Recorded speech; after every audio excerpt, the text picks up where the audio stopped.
While NASA is out here saying the Russian ISS air leaks are stabilized, a SpaceX-linked gravity space station storyline just hit the internet, and people are calling it the beginning of something we've literally never had before, a realistic path toward artificial gravity in orbit. And if that sounds like clickbait, good, because the real story is actually more interesting than the headline. But to understand why, you have to connect two worlds that don't usually get connected in the same sentence. A 25-year-old space station with patches on its walls, and a brand new commercial station roadmap that ends with a spinning habitat big enough to make the ISS feel small. So what gravity station are people talking about? What was actually achieved? And why does NASA's stabilized leaks comment matter more than it sounds? In a second, we're going to break it down step by step. No fluff, just the real mechanics. Plus, the one detail at the end that changes how you should interpret the whole SpaceX gravity station claim. Alright, let's start with the thing that sounds boring, but is actually the reason this whole story exists. The ISS is aging, and yes, space stations leak sometimes. But this leak became a big deal because of where it is and how long it persisted.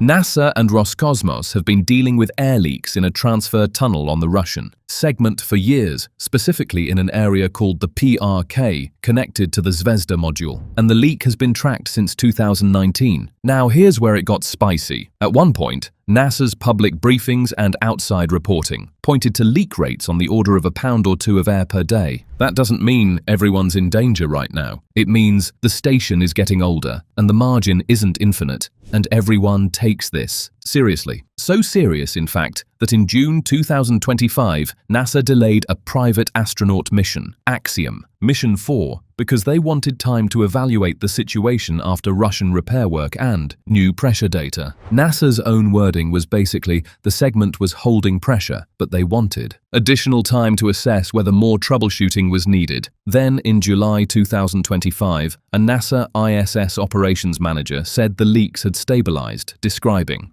the leak rate is very small, and noting the pressure was holding steady. So yes, NASA said, stabilized. But here's the real implication. The ISS is in the era where stabilized is now part of the normal vocabulary, and that matters because NASA's plan is to operate the ISS safely through 2030 and then transition to commercial space stations. So right as NASA is trying to keep the ISS healthy long enough to hand off the baton, the commercial station race is ramping up fast. And this is where the SpaceX Gravity Station headline starts to make sense. Because SpaceX isn't just launching astronauts anymore. SpaceX is becoming the backbone delivery truck for the next generation of stations, and one company in particular has been moving aggressively. Here we go. I think that's enough setup. Let's reveal the project behind the Gravity Station hype. There's a California-based company called VAST. Their near-term plan is a small standalone commercial station called Haven 1, and they say it's aiming to launch in 2026. 4 crew. A compact interior, a station meant to prove we can host humans, run systems, do research, and operate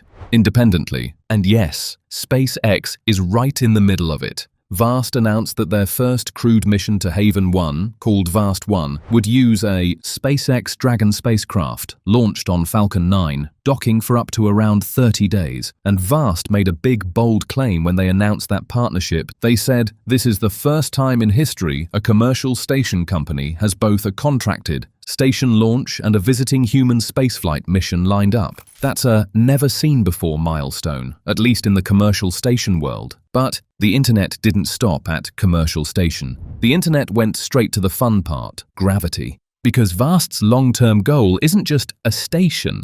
Their long-term goal is a spinning artificial gravity space station, the classic sci-fi dream, where you rotate a habitat to simulate gravity. And if you're wondering why SpaceX gets pulled into the headline, VAST's long-term plan explicitly talks about launching a much larger spinning station using SpaceX's Starship transportation system. So even if SpaceX isn't building the station, Starship is part of the story. And now we're at wow factor number 1.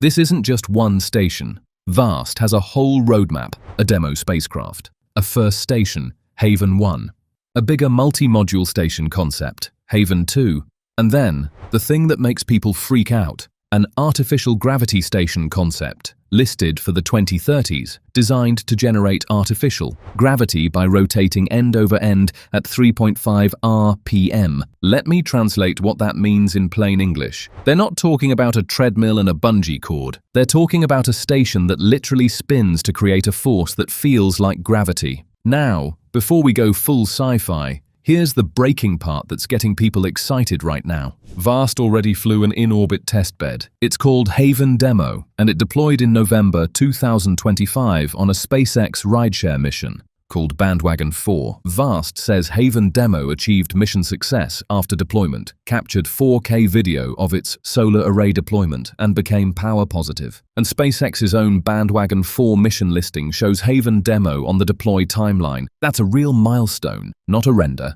not a concept video, an actual spacecraft in orbit, testing pieces of a future station program. So the headline writers see that and go, SpaceX Gravity Station achieves something unprecedented. And I get why. Because it feels like the opening scene to a new era. But let's talk about the real wow factors, because they stack. Wow factor number 2. NASA is actively trying to avoid a gap after ISS. NASA has published guidance and public material that basically says the plan is to use and operate the ISS through 2030 while transitioning to commercially owned and operated platforms in low Earth orbit. And NASA's commercial LEO work is pushing the idea that NASA becomes one customer, among many, instead of owning and running the station. Meaning, these commercial stations aren't side quests anymore. They're the plan. So when NASA says the ISS leak is stabilized, it's not just an operational update. It's a reminder that we are living in the handoff era. Now, wow factor number 3, this is the part you can actually visualize, how artificial gravity works. Artificial gravity isn't magic. It's physics. If you rotate a habitat, you create a centripetal acceleration. Your body feels that as down.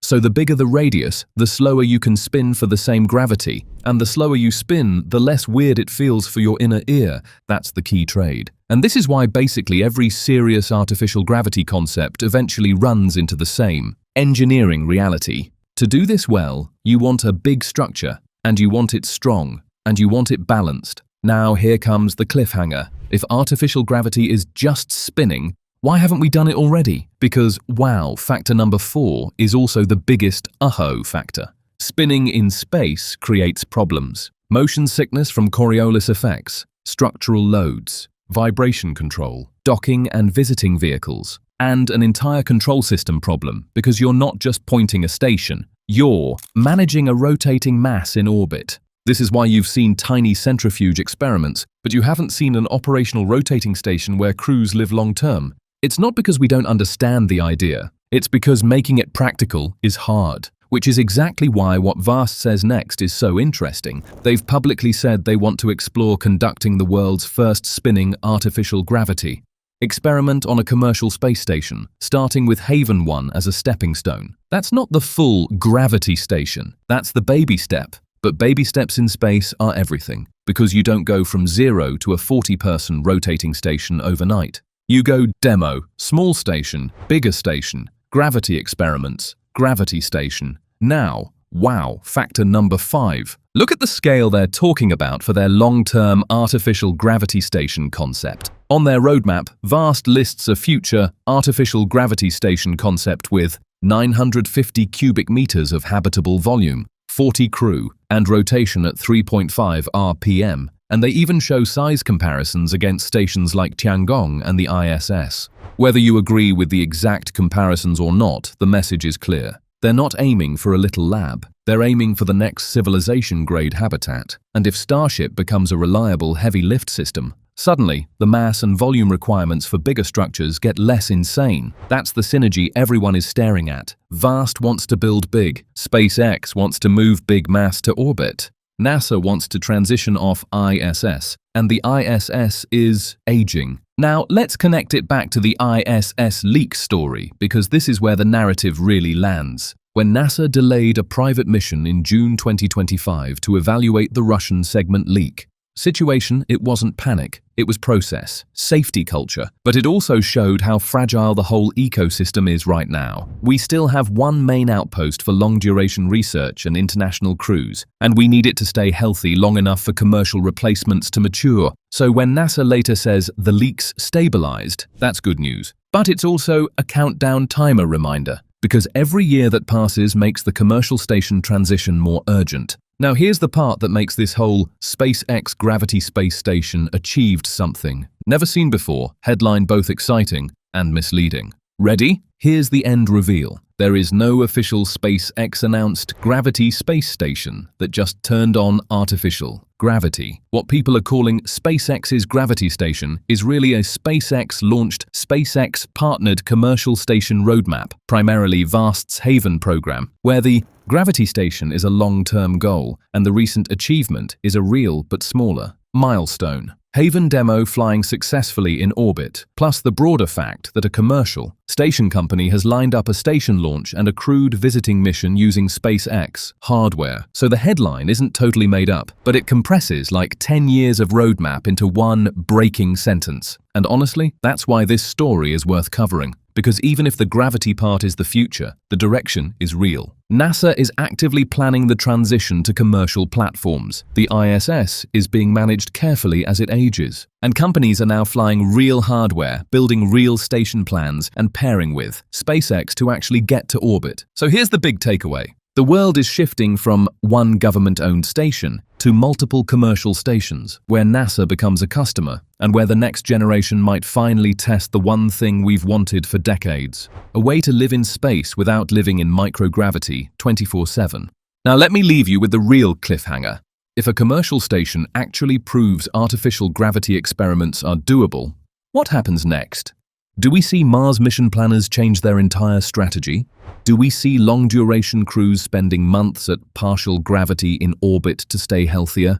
Do we see rotating habitats become normal? Drop your take in the comments. And if you want more breaking-style deep dives like this, subscribe, because the next few years in low Earth orbit are going to be wild. See you next time.